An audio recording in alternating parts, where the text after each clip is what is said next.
Hey, this is Leo for Actualized.org. And in this episode, I'm going to talk about how awareness alone is curative. I'm going to show you a secret for how to autocorrect any unwanted behavior.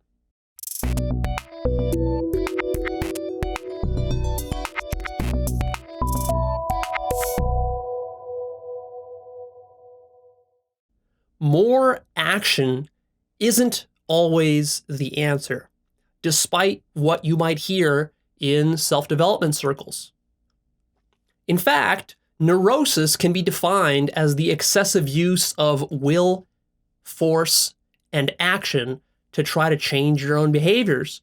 And what this leads to is self-sabotaging patterns, where you try to change something, part of you wants to change it, and part of you resists changing it, and the net result is that you're kind of stuck and you're dead in the water and you're not getting the kind of results that you want in life, and then you're feeling guilty and bad about all these behaviors that you have in your life that you don't really want, but then secretly you actually do want them, which is why they are still there in your life. So one way to overcome this is to really experience a reframing about this idea of how change is created in your life. And I want to share a very deep insight with you, a very powerful insight that can totally transform your life, as simple as it is if you just start to apply it. And what this insight is simply that awareness alone is curative. Let me repeat that. Awareness alone is curative. What this means is exactly what it sounds like. It means that you don't necessarily need to plan and work really hard to let go of unwanted behaviors. In fact, what it means is that any unhealthy behavior that you have will autocorrect in time merely through the process of observation, which is what awareness essentially is. It's simply observation. So we need to draw a distinction here between you trying to actively change some aspect of your life, like maybe you're trying to quit smoking or overeating, or you're trying to become more confident, or you're trying to be more responsible with your finances, something like this, right? Whatever your issue is, doesn't matter. But usually it's like when you have this problem, you're looking for an active solution to it. Well, there's an interesting alternative. And the interesting alternative is just to take the light of your awareness and to shine it on the problem, trusting that with sufficient awareness, the problem will simply dissolve. And that's it.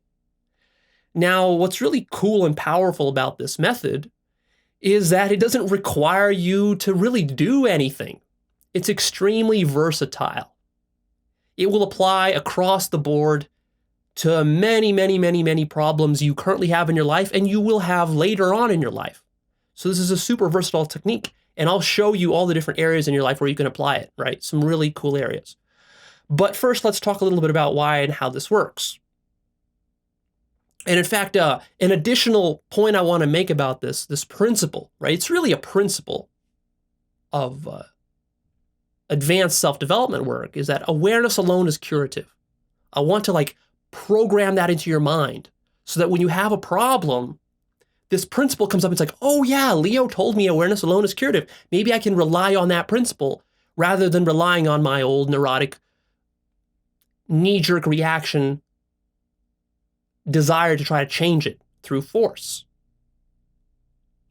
The additional kind of corollary to this principle is that it's actually not possible to engage in an unhealthy behavior while you're fully conscious.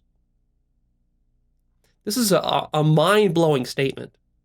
And I want to give credit to Bill Harris from Centerpoint, who I learned this from. I really love this corollary principle. Think about this. Actually, if you are trying to engage in unhealthy behavior, whatever you deem that to be, so smoking, drinking, partying, porn, gambling, whatever, and you can't seem to help yourself, you can't seem to stop it, right? What this principle is saying is that the reason you can't stop it is because you're doing it without awareness. If you were to do it with full awareness, the behavior could not be continued. It would have to stop on its own accord. Now that's a powerful principle. Don't just take me on my word for it. Try it out for yourself. This is something you have to really test out. Now, there's a catch, of course, here. And the catch is that for this to work, it requires constant awareness, right? A certain duration of awareness. You can't just be aware for a second or a minute. You have to be aware throughout the whole thing. So what this principle is saying in practice, let me give you an example, is it's saying that if you're smoking, and usually you and everyone around you consider smoking to be an unhealthy activity, so you probably are aware that it's unhealthy, but when you smoke, you're not really fully aware of it. So what this principle is telling you is that if you were to smoke without trying to change anything about how you're smoking, without trying to force yourself to stop, if you were just to smoke with full awareness, fully consciously, over and over and over and over again, you would not actually be able to continue to put that cigarette in your mouth. At some point, it would just hit you like a lightning bolt to the head. It's like, wait a minute, what am I doing here? What am I doing? What am I thinking? What am I doing? And you would just put it down, because the awareness would reveal the damage that this is doing to yourself to such an extent that you couldn't really authentically, genuinely continue the behavior. But for that to happen, like I said, the catch is that it requires constant awareness. It's not enough just to say, oh yeah, I know smoking's bad for me, and then just to continue to smoke unconsciously. That's not going to work. The other catch here, with the broader principle that awareness alone is curative, is that awareness isn't as easy as you think it is. You might think awareness, oh, that's easy. I got that handled. I can do awareness, Leo. No, you don't realize yet how little awareness you have. And in fact, even though the principle is solid and it works, it's kind of like the law of gravity. It always works. The problem is that you just don't have sufficient awareness to be able to actually follow through on it. That's the real catch here. And also, it requires patience. So this awareness, it doesn't work in 5 seconds, and it probably won't work for you in 5 minutes. It requires a constant application over time, which you might not have that sort of patience or that sort of consistency. So that's the catch. Now, let me show you how this would work with a real life example. So the example I want to use here is going to be eating junk food, but I want you to realize that this is just an example and that we're talking about a much broader principle, and that any other example you can think of that's sort of along these lines will work just the same, right? So take whatever problem you have, whatever unwanted behavior you have, and just substitute it in your mind with the example that I'm using. So eating junk food, how does this work? Usually what would happen if, like, let's say I have this bad habit of eating junk food. And in fact, at one point in my life, I did have this habit. So let's say I have this habit and I really want to stop because I know it's not healthy and I don't like how fat it's making me. So normally what would happen? Normally I would go, I'd maybe watch some videos, I'd read a book, I'd take a nutrition class or something, and there they would tell me, how bad it is that I'm eating this junk food. And so then I would guilt myself into like, oh, well, I shouldn't eat that cheeseburger and I shouldn't eat that chocolate and I shouldn't eat that candy and so forth. Right? And normally what I would say to myself then is I'd say, okay, I got to really put the screws to myself. I got to get serious here. I got to take massive action. I got to go on a diet. I can't eat this stuff and I can't eat that stuff. All this is wrong. I got to eat like healthy vegetables. I got to really restrain myself. I got to like summon massive willpower. And I got to watch myself like a hawk so I don't screw up. That's the usual solution that we try. And what happens? Well, it might work for a little while, but then what happens is that your willpower eventually erodes and you give in, and then the whole thing just gets shot to hell and you're back in your old patterns within a week or a month or something like that. Now, what would happen if you tried this alternative method that I'm suggesting? If you realized, oh, awareness alone can be curative. Now let me apply that to this situation. And what would that look like? What it would look like is something like this. You're sitting at a nice restaurant, your favorite restaurant with all your friends on a Friday night, and you really want to splurge tonight. So you ordered the double extra greasy 1.5 pound cheeseburger with double cheese and double bacon and ranch dressing and barbecue sauce and a big thing of fries and onion rings, and you got a 1,000-calorie milkshake, and this is like your favorite meal, and you're just, you're gonna splurge yourself tonight because you worked hard all week. So you're sitting there and you're gonna eat this thing. So what you do is you let yourself order all this stuff. You don't prohibit yourself, but you do it consciously. So as you're sitting there and you're ordering and you're telling the waitress, hey, I'd like double bacon and double cheese and extra ranch dressing and give me some onion rings and all this stuff. As you're ordering that, you're just doing it fully consciously with awareness. And you're trying to maintain that awareness throughout as you're placing your order, knowing full well what it's leading to. You know what it's leading to. Then when the waitress brings over your burger, you're going to sit there and you're going to eat it. Now you're going to do it not like you normally would. You're going to do it with full awareness. So here what you do is you look at this burger and you just sit there and you look at the grease dripping down from it and you just look at it with full awareness. Now, as you're doing this, you're not judging yourself, nor are you judging the situation. So you're not telling yourself, this is bad, I shouldn't be doing this. No, just the opposite. You let yourself do it. No judgments at all, but you do it with awareness, right? You see the grease dripping down the burger, and then you take your first bite, and you notice that bite going down, and you already notice that bite, there's something a little bit dirty about it. It doesn't feel quite right. But anyways, it's also enjoyable, so you notice that too. And then you take the next bite and the next bite, and you're just noticing how this thing is making you feel. And then, as you're eating more and more and more, and you feel like all of a sudden you're full now, but still you're taking more and more bites. And so you just sit there and you mindfully watch that. You observe it. And then you notice yourself starting to feel nauseous, starting to feel sick, starting to feel heavy and sleepy and achy and bloated, and maybe you're having heartburn or indigestion or whatever, and you just watch that. You don't judge yourself. You don't tell yourself this should have not happened, that this is wrong, that whatever, that this is going to make you fat. You don't do any of that. You just watch in silence. And then when you go home after you've consumed this giant meal, you watch yourself. On your drive back home, you watch yourself, how am I feeling with this giant meal in my stomach? And you just observe that.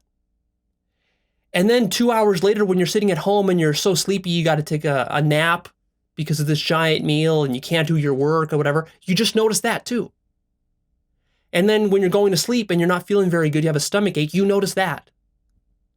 You don't judge it, you just notice it. And then when you wake up in the morning and then you have to go to the shower and you undress to go to the shower and you notice that you have a big gut sticking out, you notice that. And you're just fully aware of it without judging yourself. And then if you do that day after day after day after day, at some point what will happen is that you will become so aware of the absurdity of the situation and how much damage you're causing yourself that you're not going to have to force yourself or guilt yourself into not eating that burger anymore. What's going to happen is that your friends one day will invite you, hey, let's go out Friday night and go to our favorite restaurant and order some greasy food. And you'll just say, I don't feel like doing that today. Because your mind will have by that point become fully aware of how much suffering you're causing yourself. So that's an example of how you apply this. See, one of the really shocking things you'll learn if you start to practice this principle in your life is just how unaware you ordinarily are, especially when you're doing these unwanted behaviors.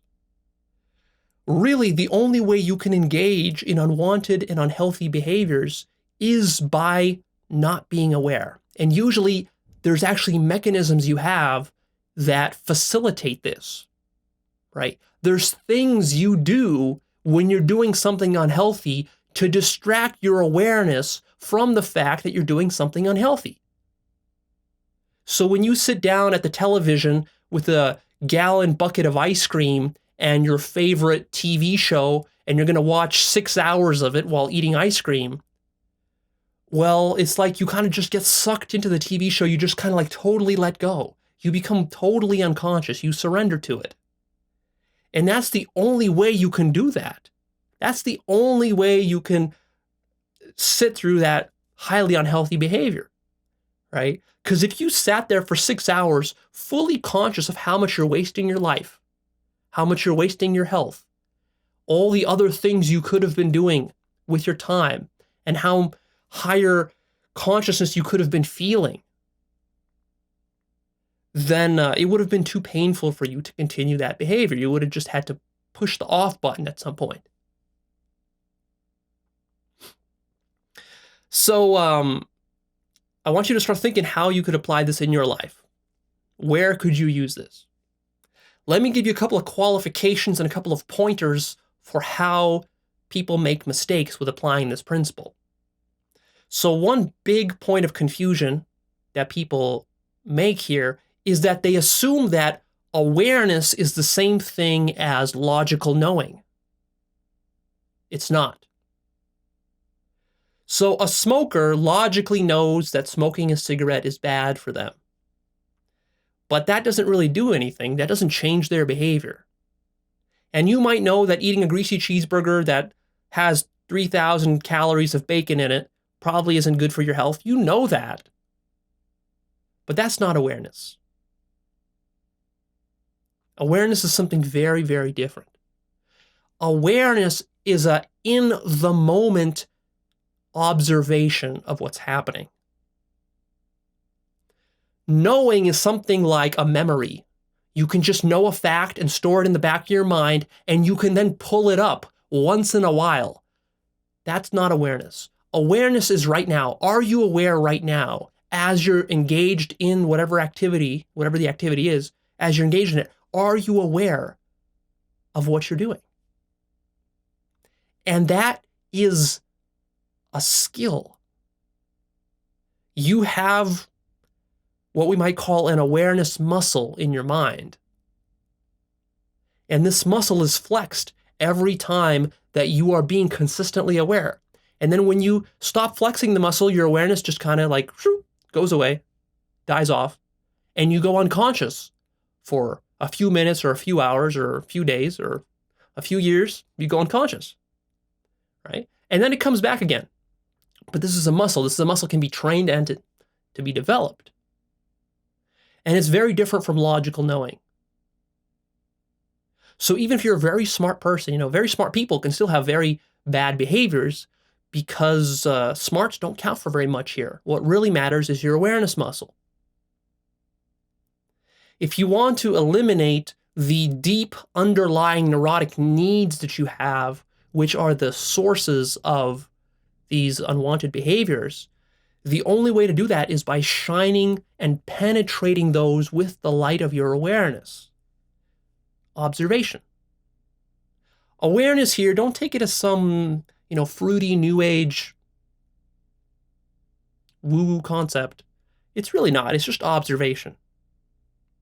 It's kind of like, if you went outside and you wanted to observe the birds and you just wanted to observe the mating pattern of birds in the neighborhood, what would you do? You'd have to go outside, have to grab a lawn chair, sit on the lawn, and just watch birds all day. It would be kind of boring. It would not be very interesting. But as you were doing that, eventually you would learn. You would actually learn oh, that bird, I've seen that bird before. That specific bird, it has a little feather sticking out of its head in a weird way, or it has a broken foot or something. I've seen that bird before. That happens just because you're observing a lot. After a lot of observation, you become familiar with things. You start to see the patterns of how things work. That's the power of observation, right? That's very, very different than just reading in a book something about a bird. Very different. Another qualification here is that being aware is not the same thing as moralizing. Not at all. So remember that in this example that I gave you with eating junk food, you're not sitting there. I'm not telling you to sit there and say, oh, I shouldn't eat that. And this thing is super bad for me. This bacon, I've read in a book that bacon is terrible for my heart.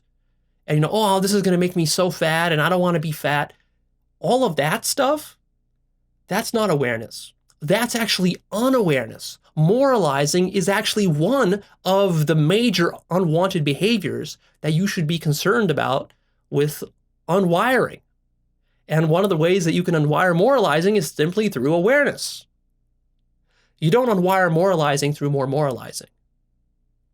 You just observe yourself moralizing until after a while, after enough days of moralizing and moralizing and moralizing, you see, wait a minute, this moralizing, it's actually hurting me.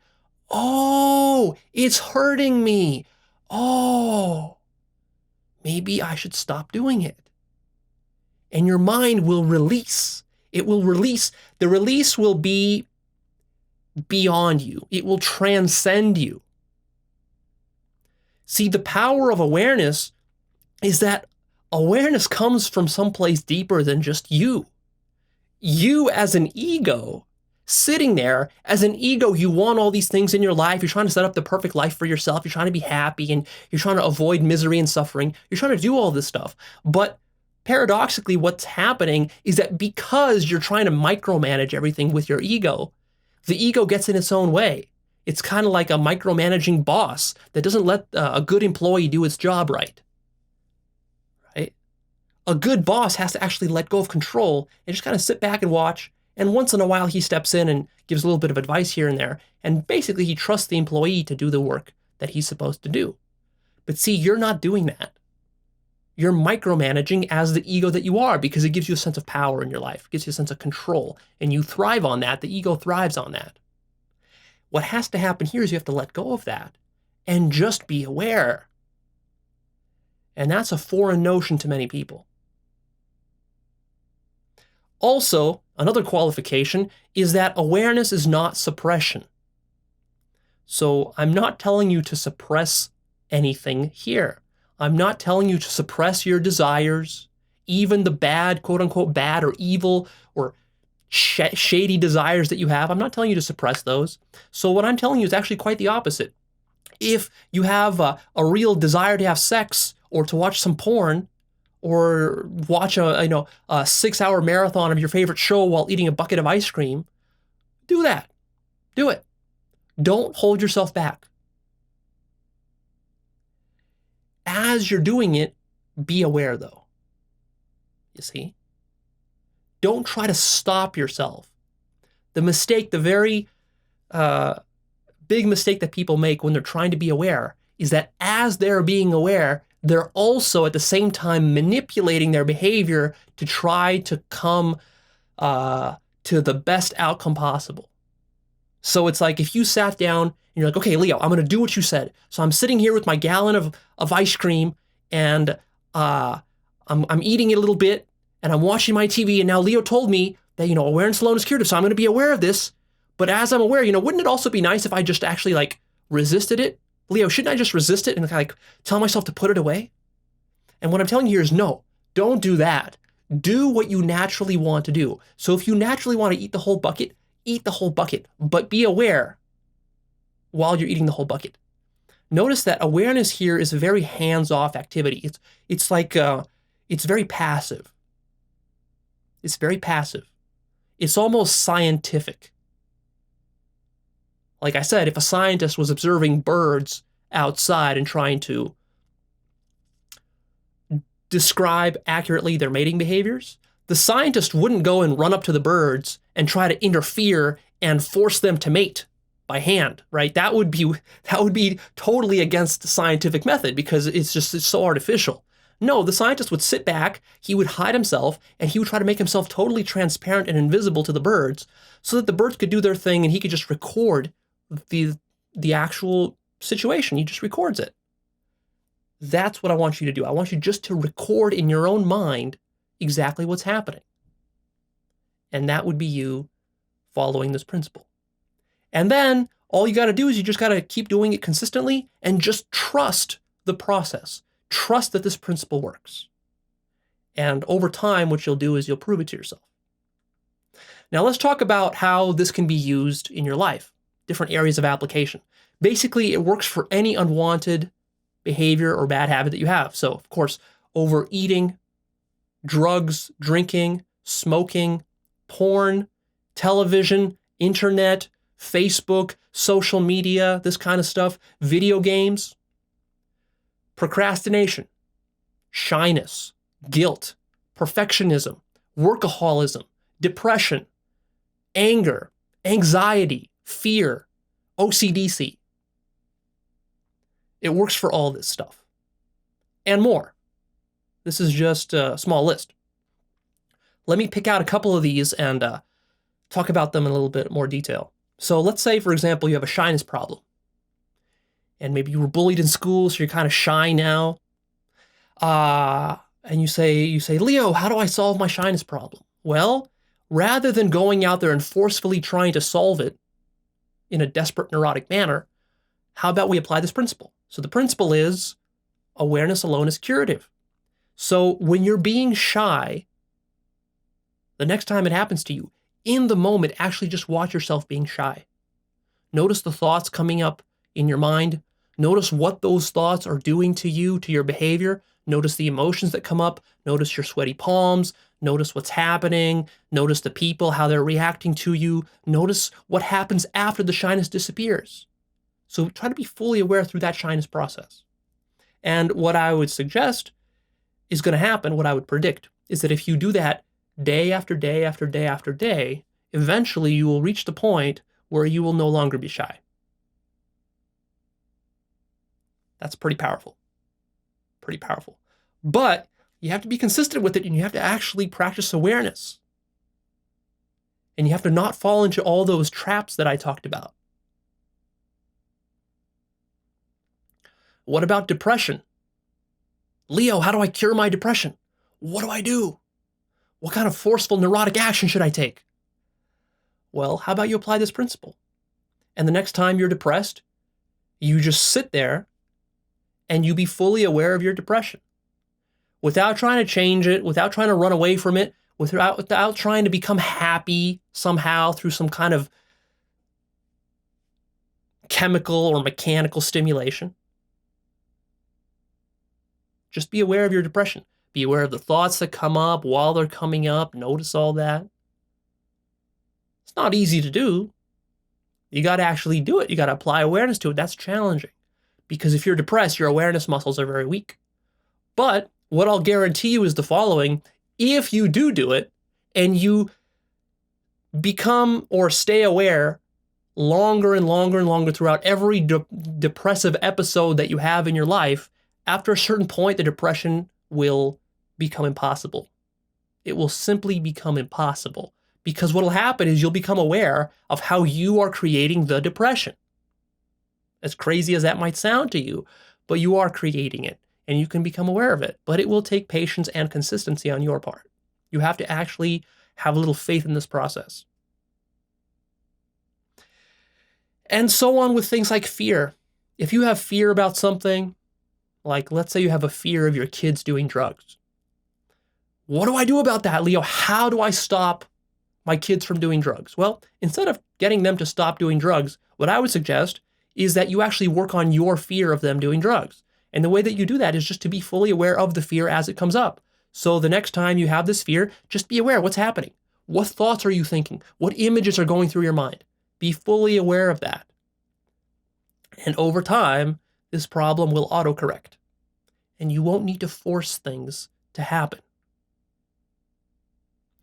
So I hope you can see the power of this, right? Extremely versatile technique. Very foundational principle.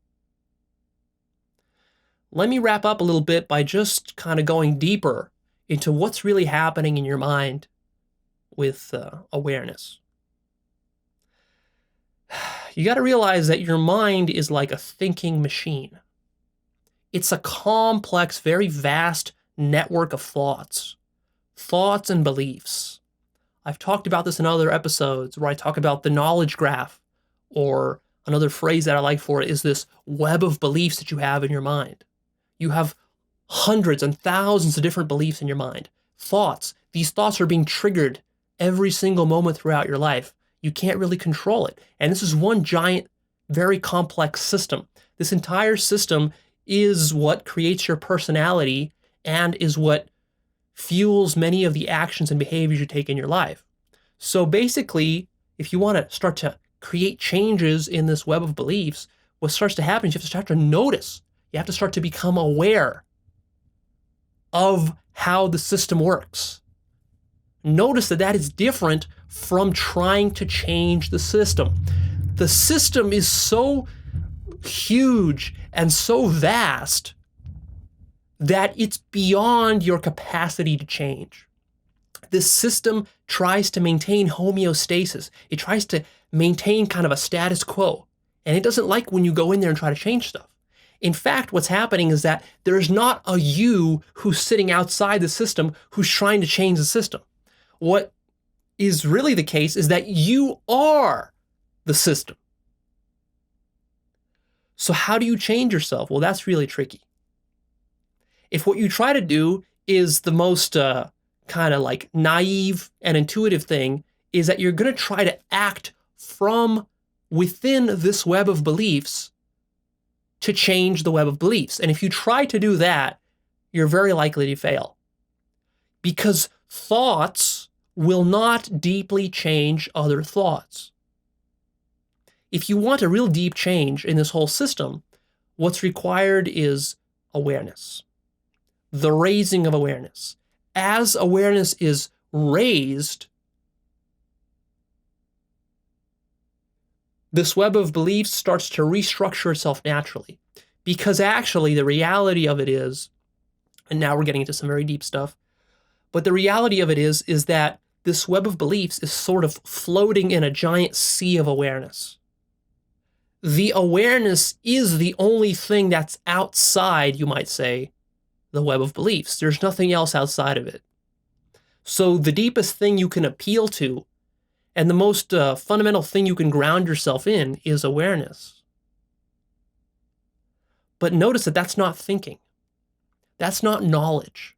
That's not belief. That's not moralization. That's not ideology. That's not dogma. It's awareness.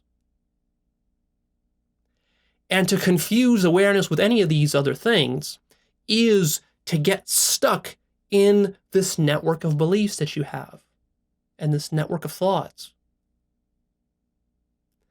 And then it's really difficult to create change in your life because the function of this network is to maintain homeostasis.